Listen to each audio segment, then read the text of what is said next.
Steven Soderbergh mentioned in his latest talk at the San Francisco International Film Festival that it doesn't matter if your film cost $5 million or $50 million, it still cost about $70 million in marketing and distribution to do a wide enough release to recoup costs.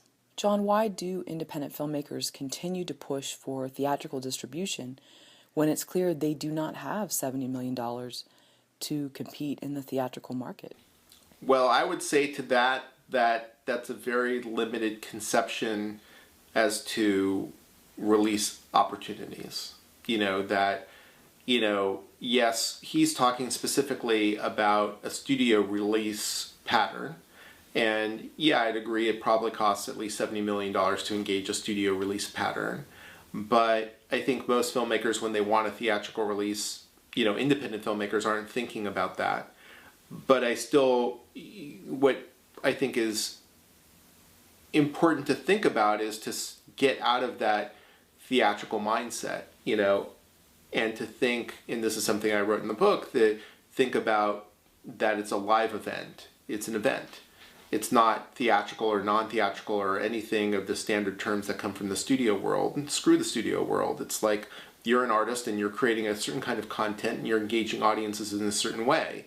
And one of the ways that you can engage audiences is through events. And for most independents, a traditional theatrical doesn't make sense, but events make sense. So to think about why filmmakers want a theatrical release when they don't have $70 million is almost a straw man argument, because that's not even the question.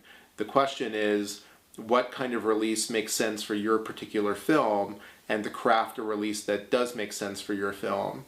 And usually there's some kind of event component that does make sense for your film. It just depends on the particular film that's going to inform what kind of event component that is.